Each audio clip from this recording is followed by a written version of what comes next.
Hi everyone, it's Friday and I hope you have a cocktail with you right now because you made it to the end of the week, and we're going to use that term loosely because at this day they're all just blending together and nobody really cares. I'm interested to know how you are surviving quarantine. Hi guys, hey, welcome. Love to have you all here. And today we're going to talk to Meredith Gordon. I'm going to bring her on in just 1 second. She is delightful. She is, hi, let's go buy a house from Seattle. Hello. Meredith is one of those people that you meet and she's like a human hug and I love her to death. Hey, Tori, thanks for those texts. That was super helpful. We're just, it's crazy right now trying to register your kids, but not being able to talk to their counselors. I'm hoping everybody else is living that dream. Yeah, Tori, affiliate. Hello! I see you, my beautiful friend. She's spinning a bit. It'll take her a second to get. Hi. Hey. How are you? I can see you. Hi. Hi, Pam. Thanks for joining.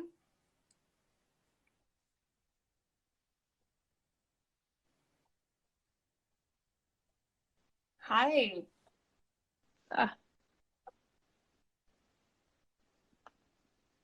I can see you, but I'm getting a little bit of static, and your audio is dropping. But I can see your beautiful face. I can hear you now and I can see you. We're united and it feels so good. Let's go. Okay, so when my parents got divorced, TMI, that was the song I would sing and think they were going to get back together and, you know, cry in my bunk bed. They never did. It never worked. I'm sorry to hear that. I know. Wow, that went dark really fast, didn't it? How are things with you? Okay, You've got a lot on your I'll plate lighten right it up by now,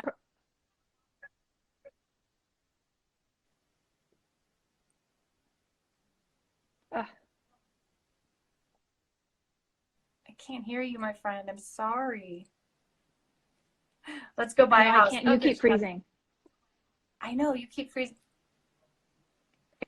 How about this? I'm just going to turn it over to you and have you talk. And I want to hear all about Sportify It and what that is and how you got there, because it's such an amazing thing that you're doing. Well, thanks, Whit. So I was a full-time writer, and my eldest child woke up one day a kind of a sports savant, and it's all he would talk about. And it was literally like an obsession. And I had been a childhood sports fan. I went to UCLA, I was a sports fan, but I kind of grew out of it. It felt like a boys club that did not include me or want me. And in order to have literally a conversation with my child, I had to really brush up on my sports knowledge. And what I found was I couldn't find the coverage I wanted. I could find a lot of men screaming at each other about whose team was better. And that wasn't that interesting to me. I really, really was interested in the stories. I was interested in who around these players helped them. I wanted to see some semblance of a female covered at all in the sports world. And so I decided to create it. And there's really nothing like it. It's called Sportify It. It's sort of the Skim meets Goop for sports fans.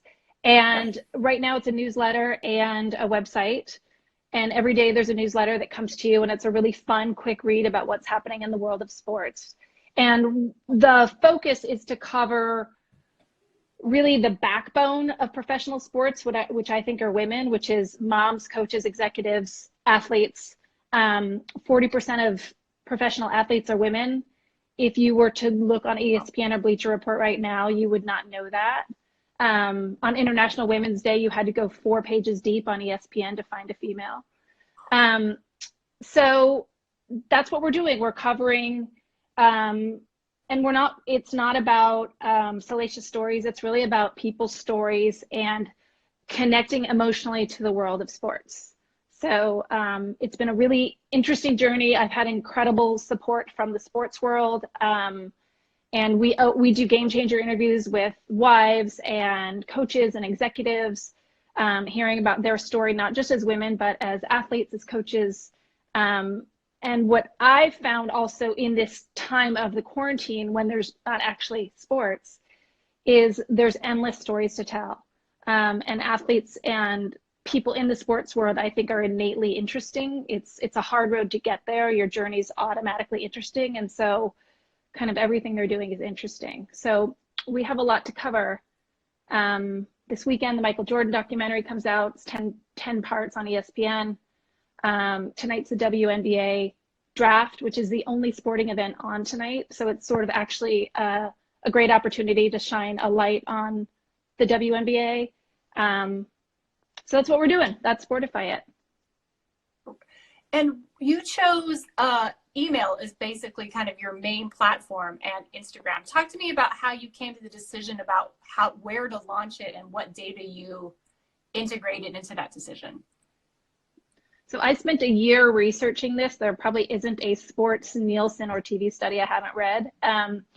And where our focus right now is newsletter, which is the most direct way to communicate with readers, and Facebook, because that's where female sports fans are. We have a tiny little bit of Instagram, but Instagram's an insular platform. People stay in Instagram. So you sort of have to build that as a separate business. But the women are really on Facebook. And when if you think about your own newsletter habits, when you opt into a newsletter, you're kind of all in. It means you want to be there. So it's the most valuable form of contact with readers, and it's also the most flexible. It's really easy to change and pivot and add and take away. So it's really fun. I have to compliment you. Like, when I started getting them in my inbox and I started reading them, they did feel very akin to the Skim. They were digestible, they were funny, and they were kind of written. When you have that moment, like, I think she wrote this for me. Like, you have just a very personable way of dissecting these sports. Are you writing that, or do you have a staff? What's going on? I am the staff on the newsletter. Good job. And thank you. And it's a very nice compliment. I would say the overall brand voice is my voice. And for me, what I want to see in sports is an inclusive, fun way of looking at sports. And what I'm interested in is not just what happened, but why, and kind of how it connects to the bigger world. I think especially for women, we forget how we are the predominant purchasers of sports materials, whether it's for ourselves or for our kids. And we're connected to sports all the time, even if we're not fans. And for me, I have a personal mission that I think women who don't care about sports sort of personally and professionally marginalize themselves. There's a lot of times in a professional environment where sports is being talked about. Sometimes it's talked about intentionally to exclude people. And so if you're the one person in the room that doesn't know what anyone's talking about, it can be a really, it can set you apart. And so I wanted people to have an opportunity to have a basic sports knowledge of just what's happening. And especially now we live in a world where athletes are really politicized and women are. And for me, the cross section was inevitable. Yeah. But also, we really look to our athletes. Kevin Love from the Cavaliers was the first person in the NBA and one of the first people publicly to stand up in the coronavirus crisis and donate money. And it kind of led the charge of everyone else doing the same. There's athletes that have donated more than team owners. So there really are kind of modern day gladiators. They're modern day superheroes. And so I wanted to be able to showcase them, but in a fun way. And we do a thing at the beginning of every newsletter, is sort of what you Googled while you were watching the game. Because for me, there's always something I'm like, I don't know what that is, but I don't want to say it because somebody's going to be like, how do you not know what that is? And really, who cares? Like, it's okay not to know everything. So Sportify It is really not only for all in fans, but what I call sometimes in fans, which is like, it's okay to like a team. It's okay to like a team sometimes. It's okay to like a team when they're winning. It's okay, you know, it doesn't have to be a bigger commitment than marriage, but having a basic sports knowledge, I think, is really important, and it's also really fun. Yeah. I'm going to start raising my hand, and that way the audio can catch up in between us. My gut is telling me that men like statistics, they like hard numbers. How far did he drive? How far did he throw? Where women, like you said, I'm watching, I go, who's he married to? What, you know, Yep. Tell me about his mama. Is that a gut instinct, or does your data back that up? I mean, that's really, there's always, of course, anomalies, but in general, men really connect to sports through stats, and it's really a personal extension of who they are. And for women, sports is more an extension of community and connection. And so we really want to connect with our friends about it. We want to connect with our families. It's more familial. I'm a Raiders fan because I grew up going to Raiders games. There's no team other than the Browns that loses more than the Raiders. So it's not about winning for me. It's about remembering going to the games with my dad. And it was the only time I could have junk food. And so I have a real fondness for the Raiders. My son is now a Raiders fan and gets hazed shamelessly at school for wearing a Derek Carr jersey, but he likes them because I did. So for women, sports is really familial. It's about connecting with people and connecting to sports. It's about, like, if you like a player, you know, if you like Zion Williamson and you like what he's done in the Pelicans, you're going to like the team. But for men, sort of statistically, it's really about stats.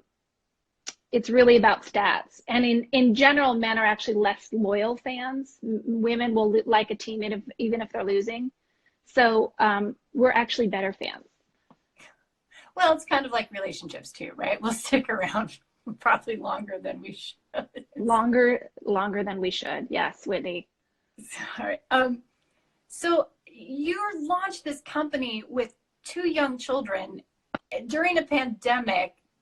How are you prioritizing and getting your brain around getting this done every day and not losing your mind? I'm not sure I haven't lost my mind, but so first thing is, I really, really believe in this product, and I really, really, and so I think when you have that, it's just about organizing your day. And I try to, whatever I'm doing, just do that. So if I'm parenting, I'm just parenting. And if I'm working, I'm just working. And during the quarantine, it has certainly been more challenging, but I've instilled unless the house is on fire rule in the family, which is when I'm working, if the house is on fire, please come talk to me. And otherwise, you have a dad, you have yourself, you have your sibling. And it's amazing how many problems can be solved when the first word isn't mom. But I wouldn't say it's easy. I think that's the hardest challenge for me, isn't the business, but it's just time. I say to everyone, I want to clone myself, but I try to be organized about my day. I make a list of what I can do. I try to be flexible about it and make realistic to-do lists. And I think relying on my partner, my husband, to be a real partner has been really, really helpful. So I think anytime you do a startup, it's really a family brand. Yeah. And everybody contributes in their own way. Has your and Justin's relationship been modified a little bit during this launching? Hey, not a mommy blogger. I would say yes. I think I've gone through various startups with him. So not that it's my turn now, but like, he really understands what it takes. I think he has a lot of respect for what I'm doing and how hard I'm working. And I think he would prefer to have a conversation with me more often. But I think it's in a way made it stronger because he believes in the product and he really sees how hard I'm working. What's the next phase of it after we really lock in on our viewership and our clients? So right now is about building the audience. And we've been sort of testing content for 2 months, seeing what works, what doesn't, and seeing if the initial sort of way we thought we would do it was accurate, which we found it was. And so now it's really about building the newsletter audience and and then raising money. You said what works, what doesn't. What has worked, what hasn't worked? So we do a series called Gamechanger Interviews, which are first-person interviews with athletes, coaches, sports wives, children, sort of not always women, but in particular women in around the world of sports that have really interesting journeys, but that may or may not get covered all the time. And those have been really, really successful. And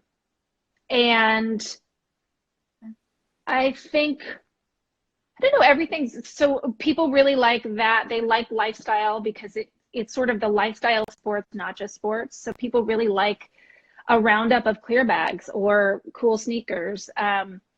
And I love that stuff too, by the way. And what hasn't worked is, I don't know, everything sort of worked. We need more of me. So I think, not being able to clone everyone is the biggest thing. But so far, kind of not every post is a hit, but everything's kind of fallen into place. If the Clone Wars were to happen, I would absolutely put you at the front of the line because we do need more of you in the world. So, yeah. But like, I'm really scared to take a DNA test because I am afraid that if I send my DNA out, then when the Clone Wars come, like, I'm not in charge. But the other side, like the egotistical side of me is like, well, might as well be me. Like, I'm pretty great. Just a bunch of Whitneys and Merediths running around. We'll definitely win. I would love it. Sheryl Sandberg talks about it, and I know that you and I talked about it too, is her relentless prioritization and how important that is. Is that's factoring into your life, and in how many ways? In what ways? I think I suffer from something that maybe a lot of people, but also working parents suffer from, which is sort of you get disconnected, or you start doing one thing, then you get distracted by that. Somebody needs a swimsuit, you've got to organize summer camp. So for me, relentless prioritization has been just a mentality of, like I said, whatever I'm doing is what I'm doing. And so prioritizing, I think it's really hard as a mom to prioritize yourself and your work, especially if you work from home. And so when I'm working, and if my kids aren't happy about it, like right now, that's okay. And to sort of prioritize my work, and I think it really teaches my family to prioritize it. I think kids sort of notice how you prioritize things, and they do the same for you. So, but it's relentless. It's like a discipline you have to teach yourself. To not always jump for the family first. As a woman that's gotten this and launched it, what are your thoughts about being a boss bitch, and like what we as women can do better to advance ourselves kind of in the corporate world now that you've kind of been really sitting in it? I'd love your advice on that. Well, this is a real journey for me, to not like. One of my first meetings about Sportify, it was with the NFL, and I was on a trip to New York with my family, and I had to bring my kids with me to the meeting. And they were sitting, I could see them through a glass conference room. They were sitting in the waiting room, and they started fighting. And I was like, holy shabizzle, this is the worst moment. And to sort of not apologize for all aspects of being a mom also makes me better at my job, but it's also can be a distraction. But I think sort of not being apologetic for who we are. One thing I really worked on for myself, and I think a lot of women can do, is in how we ask for things, whether in email or in networking with people, of not apologizing first, not couching things and like, hey, I need this from you. By the way, how's the family? Just being direct. I notice my husband, when he's on the phone or when he emails people, it's really short and sweet. And there's no couching things. There's no apology. And I've tried to sort of adopt that, sort of not apologizing for needing help from people, needing contacts. But I don't know, every female I know that's really successful, there is nothing bitchy about them. They are really bright, really organized, and unapologetic for their gifts that they have worked really hard to get. So we'll see, you know, as I journey, as I said, from being bossed around to a boss, how that journey goes. I think you're 100% right. Like, I think about all the emails I write. Hope you're doing well during this crazy time. I just concluded an email the other day with, I don't even, if you wanted my opinion, I just wanted to throw it in. And I think back on that and go, they're paying you for your opinion. Why? What? Don't apologize. And yet I'm at almost 50 years old and I'm still doing it. And I don't know at what point in the female language that this was how we were supposed to communicate. Because I totally agree with you. You get shit a lot quicker and more efficiently when you're like, here's what I want, here's what I'm willing to accept, here's where my boundaries are in terms of my time I want to work, how much I want to make, what my skill set is. But that takes time to evolve into that as a woman. And I think men just inherently get it a little quicker than us. I think they're also taught to do it earlier, and they, I think they're not, we get punished for it a lot in our lives. And so we sort of learn strategies to make people find us more acceptable. But I don't think sort of standing up for yourself or having boundaries has to mean being awful. And I think sometimes those are equated together.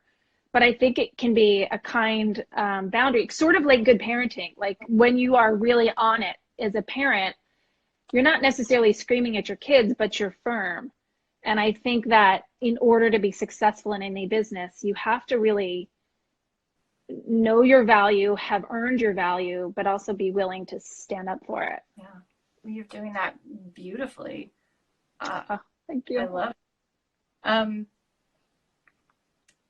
I loved some advice that you had for me earlier, which is don't send the email on the first try.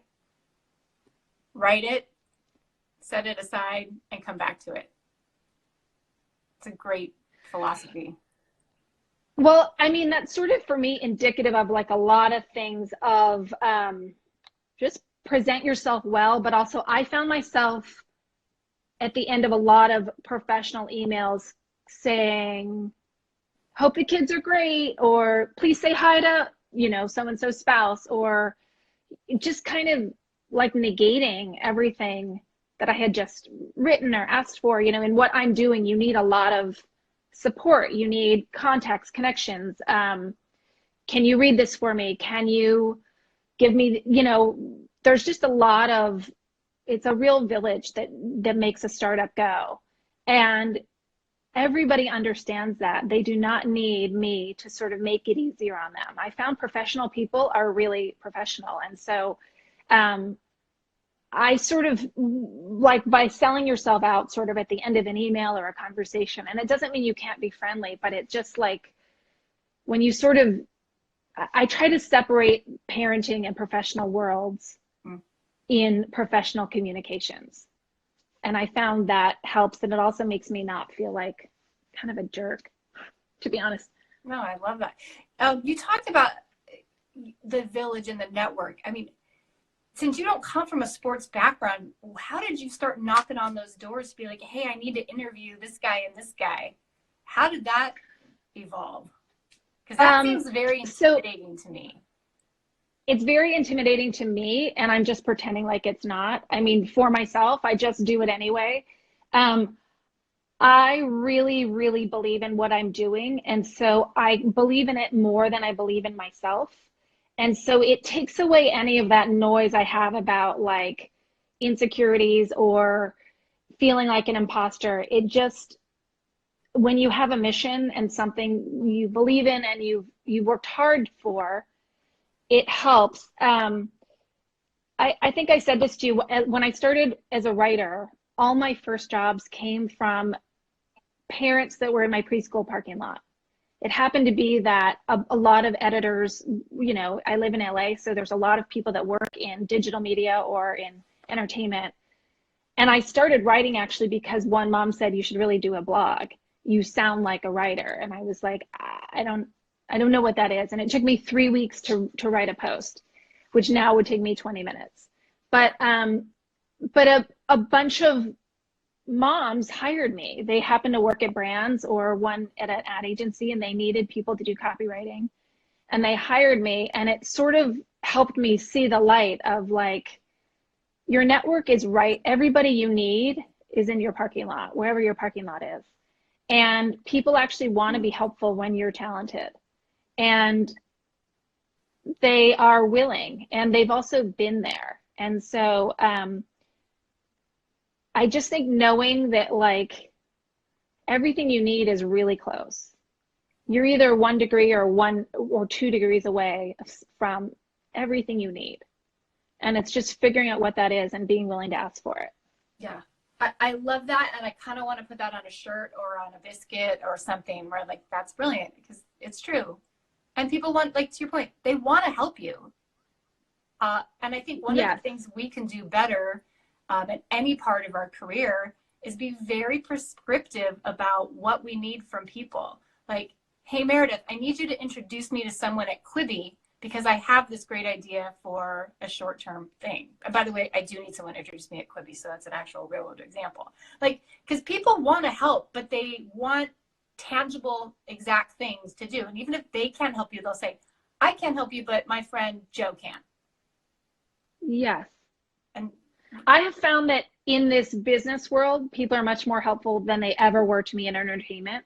I don't know if that's because this is a good idea or because I think in business, people are used to new ideas all the time. There's in creative endeavors, there's a little bit of like, oh, that's a great idea, but who do you think you are for doing it?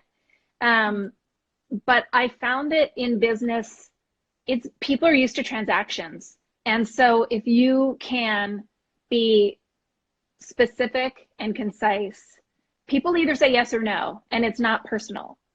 And creatively, it feels personal, whether you're an actor or a writer or a comic. It always feels like they're saying no to you when really they're not. But I found that in business, people are really, they want to help, they're used to helping, and they needed help. That's fantastic. You kind of came out of acting, right? Ish. I mean, acting came out of me, which means it never, I was an actor for far too long. It's a terrible profession for me. I'm a really private person. I don't really love the, like, I grew up in an academic household. Everyone went to college, sort of education and a work day and structure are really important to me. And I don't know that I was a bad actor, but it really wasn't where my charisma shined. And I got work, but never enough to really, I was a personal assistant while I was an actor. And so I never really could make it on my own as an actor. And when I stopped acting, or it stopped me, and I started writing, I got work really fast. And I think that's something that sometimes people have to look at, is like, the world is telling you where you should go. And in any job or profession, you'll hear a lot of no's, but you'll also hear some yeses. But if you're only hearing no, it's sometimes the world telling you, like, there is another place you are meant to go. And you might get all that you wanted from that other thing through this. And you might even get to that thing you wanted. One of our guests next week is Crystal Laughlin. And creatively fulfilled. And there's nothing about what I'm doing now that doesn't. I think, you know, Joe Torre, that was the Yankees manager, had a book about the dip, which is knowing when to quit things. And I think we have a lot of always, it's an ethic to keep going with things, but sometimes there's a real value in knowing when to not keep going. So for me, that was a real lesson of, like, listen to the world, and the world is telling you whether you're good or not. This is acting background. I started writing I had a pretty long blogging career. There's not really much to be done in the blogging world now in terms of making a living. And so I started to try to sell some TV shows. I sold a few. And I don't mean like, oh, I sold a few, that's no big deal. Like but it didn't ever feel like I was going to be great at that. And then I had pitched a TV show about sports for women to a company. And we partnered on it. And that's really how this evolved, was I realized that this was meant to be more than a TV show.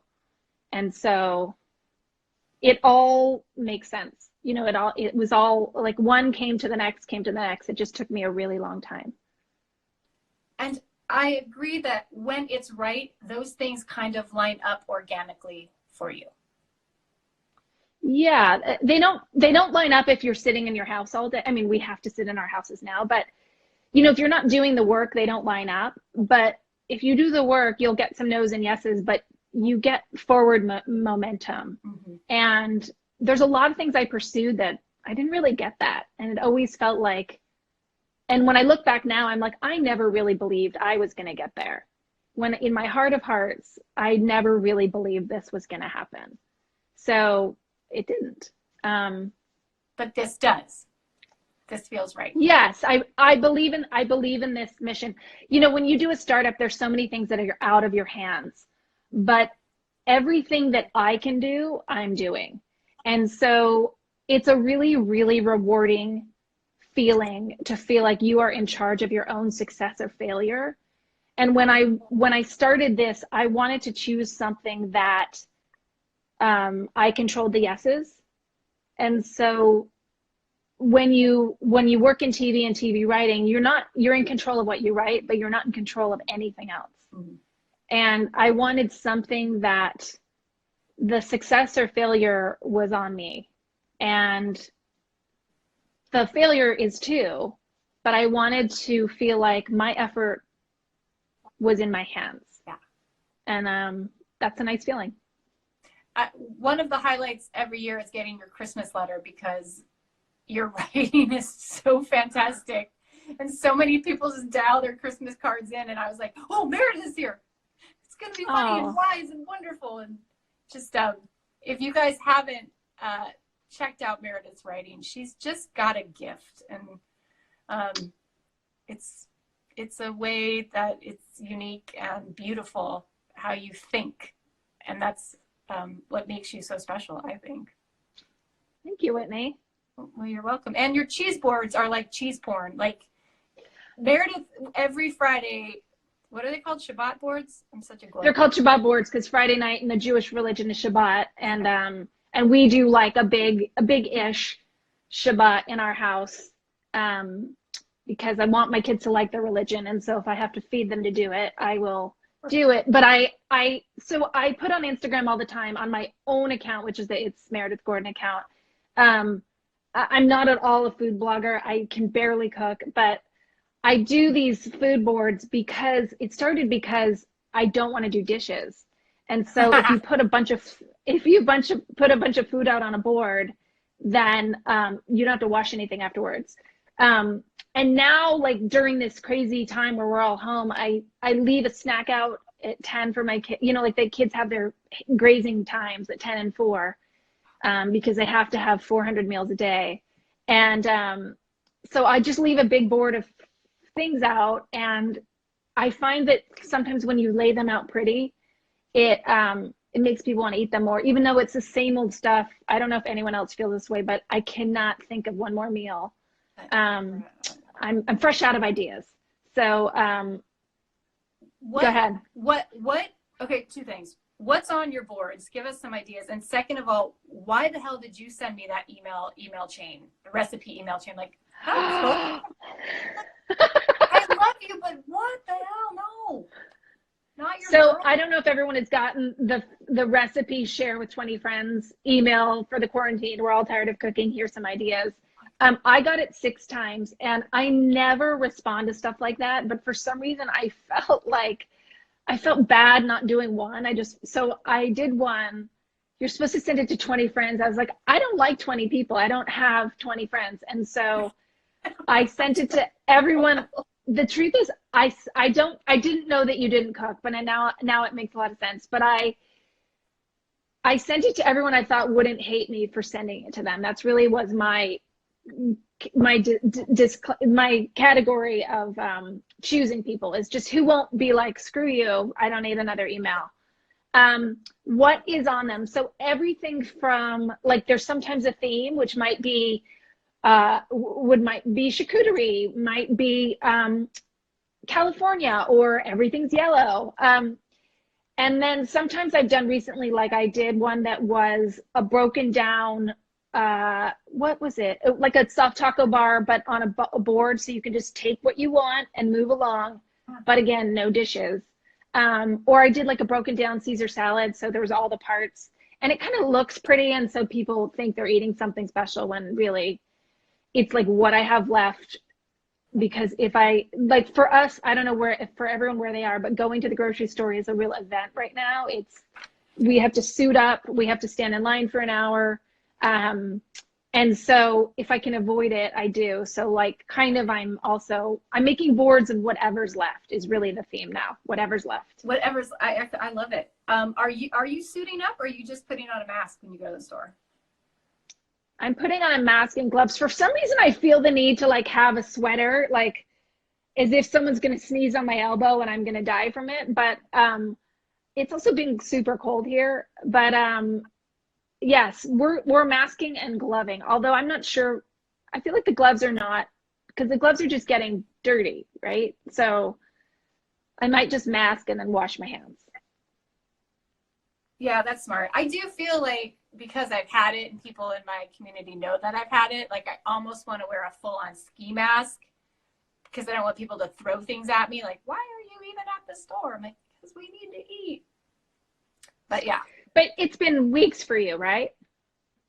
It has been weeks for me, and I'm technically recovered, but I make the mistake of going on Twitter at night and, looking through COVID posts, and, even though you've had it, you probably still could die from it, and people recovered still are testing positive. So I go into these rabbit holes, which makes your heart palpitate, which then you think you're having an anxiety attack or a heart attack. And so I just don't sleep well. I just gotta be like, live your life. You got lucky. Your lungs are fine. Move on. Don't French kiss anybody. That's the goal this week. Well, French kiss Idris Elba, because he had it too, so you guys won't contagion each other. But don't French kiss anybody else. I mean, maybe your husband. Well, Tom Hanks too. I could French kiss him. Yeah, that feels uncomfortable to me. Really? Do you have a French kiss crush on Tom Hanks? Who hasn't had a crush on Tom Hanks? What's wrong with you? Me. Very confused by what's happening right now. I'll be kissing Idris while you kiss Tom. Okay, we can divide it up that way. That is fine. Yeah. Yes. So spill some tea with me. Like, are there any athletes that are dicks in their persona but super sweet in person, or vice versa? Like, anybody you can talk about? I think usually the ones that are dicks, oh yeah, the lip is popular. I think ones that are, I think a lot of athletes, you'll see on Sunday, on ESPN starts the 10-week series on Michael Jordan called The Last Dance. And he really comes off like a dick. And I think you kind of have to be, and Kobe Bryant for a long time was perceived as less than nice of a person. I think there is a level of competitiveness that can come off as incredibly unkind. And I think sometimes it is. And I think people at that champion level have that relentless drive, and they're constantly sort of testing the people around them to see if they can trust them. Tom Brady does that, Michael Jordan did that. I think Kevin Durant does that. So I think there's a sort of excellence, but with that comes, are you worthy, but can you handle what I'm gonna give you? I think Tom Brady's no. Go ahead. Is that what you mean by trust? I don't think I totally understand Well, if you're out on the field, you're going to battle in a game, and you have to be able to trust everybody, not just to execute plays correctly, but to have your back, to be able to be flexible. There's a whole like, I don't know how to describe it, but like it's a machine working all together. And especially if you're driving it, you need to be able to count on everyone around you. No team is going to win with one person. Okay. Yeah, that makes sense. So I think a lot of them, like, to me, Tom Brady comes off like a dick all the time, and I think he's probably not. But I think he also is a champion, and he didn't get to win 6 Super Bowls by telling someone they made a mistake, and that was fine. They're relentless. I'd be a dick too if I couldn't eat strawberries and had his diet. Yes. I couldn't live. When you started, since you didn't come out of sports, I imagine this is a new network that you need to start curating to get availability to some of these athletes. Is that easy? It's hard. For me, I'm really interested in covering the bigger world. I'm actually as interested in Kevin Durant's mom as I am in Kevin Durant. And so these are really interesting people that created athletes. And they're really interesting women or men that are supporting champion athletes. So I'm as interested in talking to Serena Williams' husband about what it's like to be a female athlete's +1 as I am in her. She's like a unicorn. I'm interested in everything she does. But one thing about athletes is they're used to talking about their process, and they're not private about it, and they're welcoming. But I think, especially for what we're trying to cover, which is the women of the sports world, they're so starved to be heard that it hasn't been that hard. And I think in the sports world, people are so used to connecting people to each other. I took 102 meetings before I started this. And so I curated a really great group of advisors and a board that are really supportive, but also can help me connect who I need to get to. Mm. And you just have to ask. You have to ask a lot and get told no a lot and move on, and ask twice and ask 3 times and have people annoyed maybe. And, you just have to keep asking. Yeah. Hi, Bruce. Hi, Mama Bear. I'm living, and hi, Penny. I don't know if you're still on.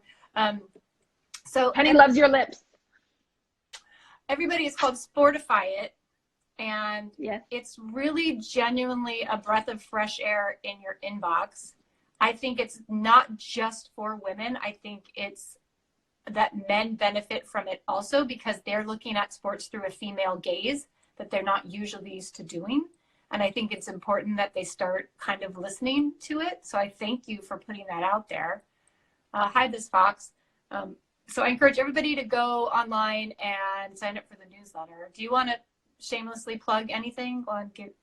It's not really what we're supposed to do, but you have the floor. No, you did a good job on the newsletter. And I think on the website, like checking out the Gamechanger interviews, we have one up right now with Courtney Bangart, who's the University of North Carolina Tar Heels women's basketball coach. She's one of the highest, most prestigious female basketball coaches in NCAA.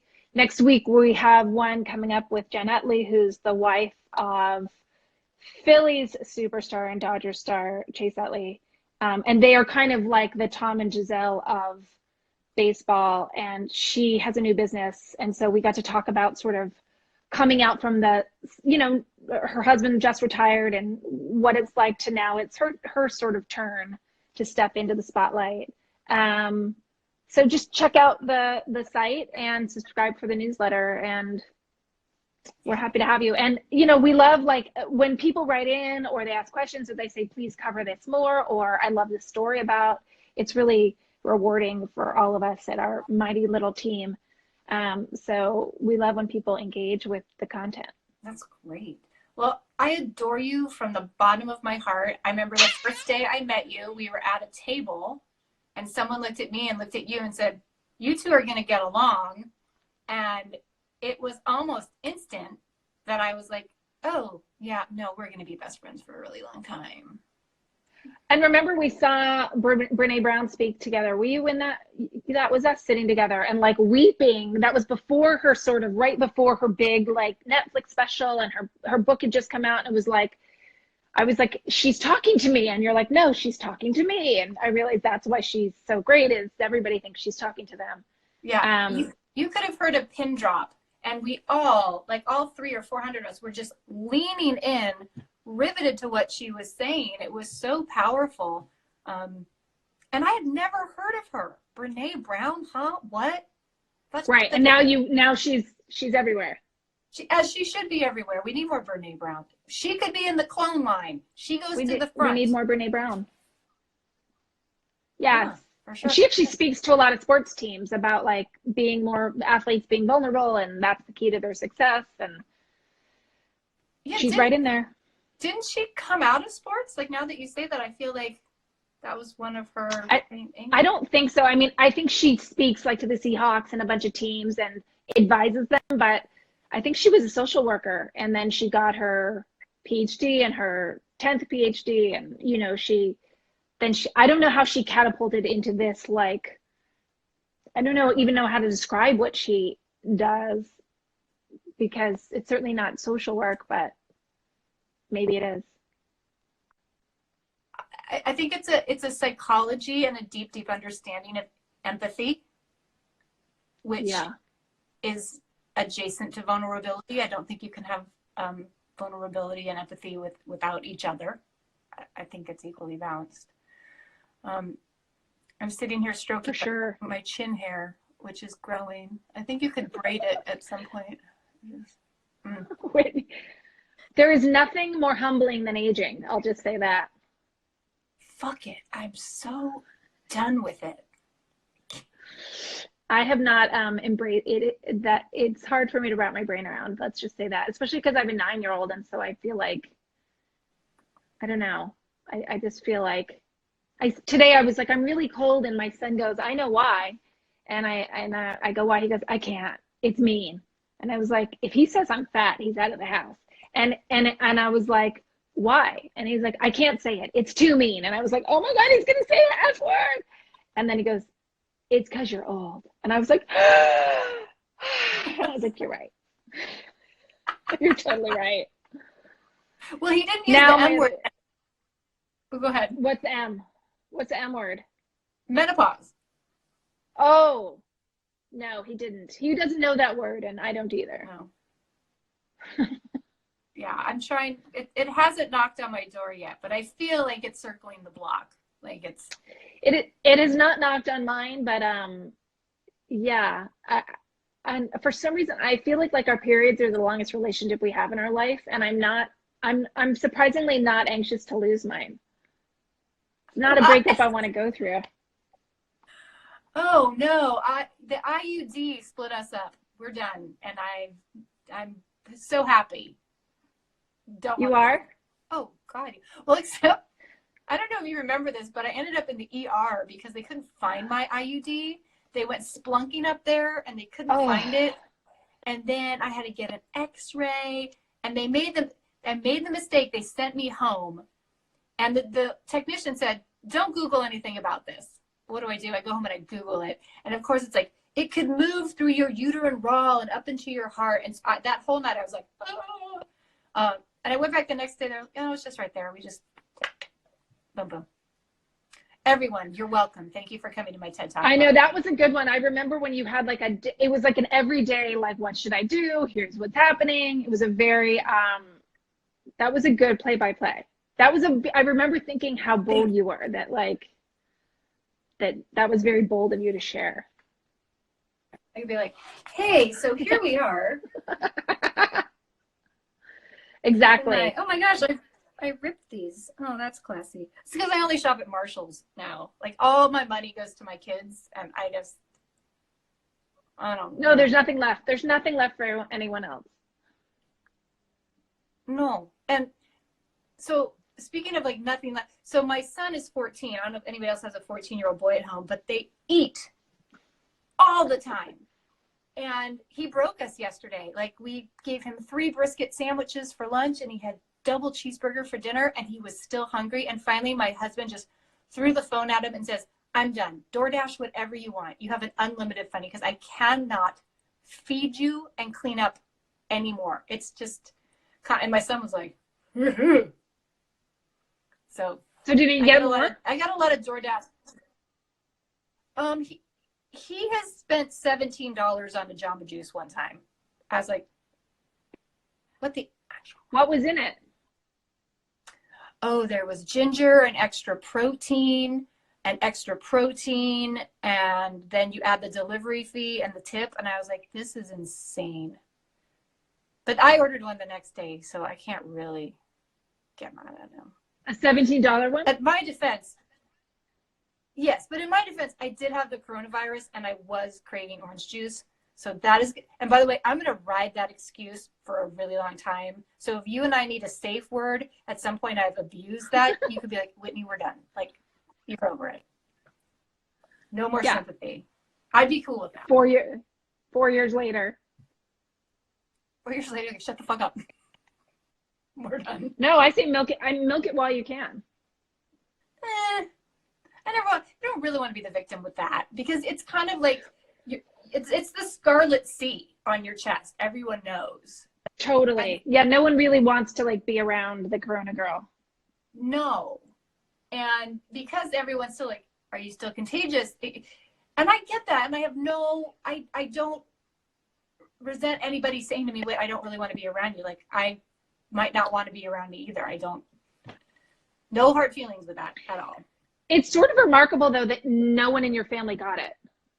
I think my husband had a version, even though he tested negative. But yeah, the kids they either did not get it or because I had them tested, they were negative. So they weren't even asymptomatic. They didn't get it. How did you get the test? Or do I want to know?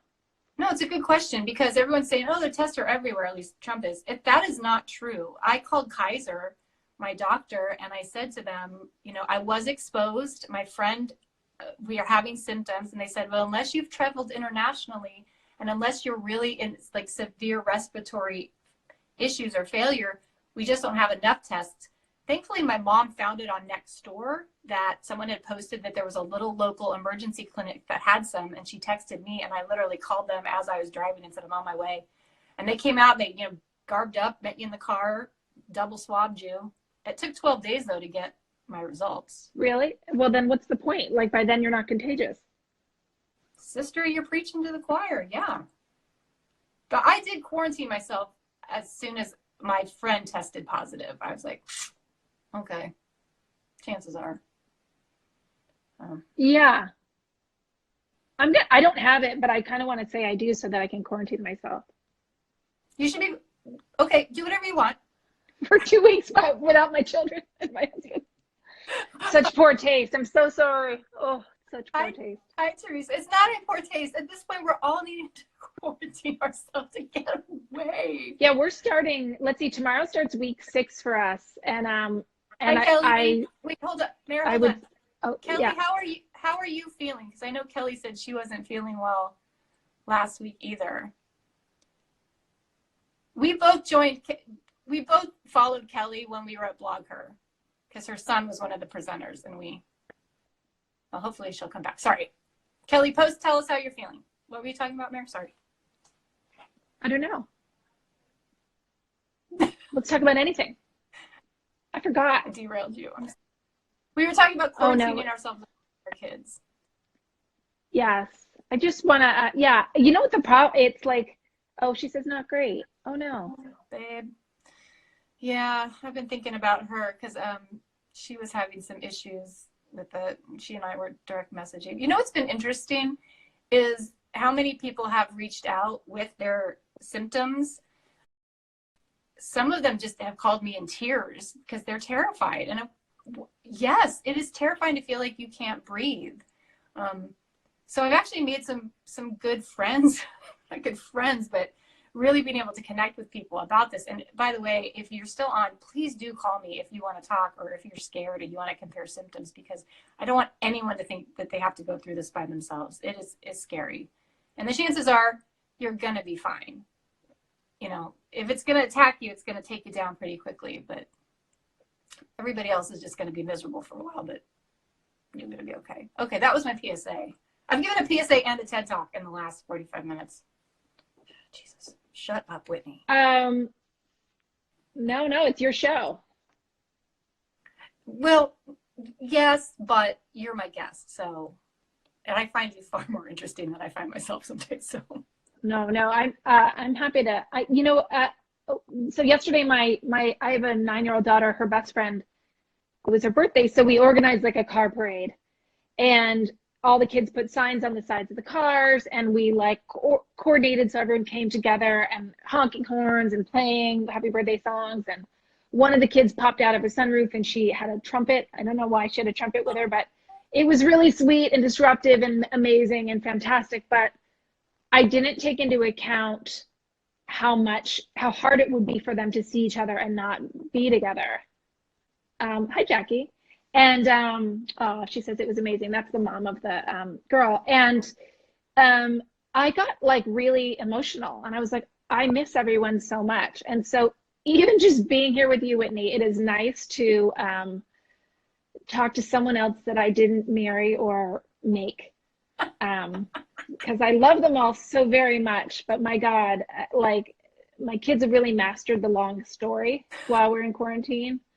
And it's like you're driving to San Francisco, but you end up in New York. You're like, we were on this story, and now, okay. And it's a lot of slime. I call it our house the University of Slime and Fortnite, because it's kind of all that's happening.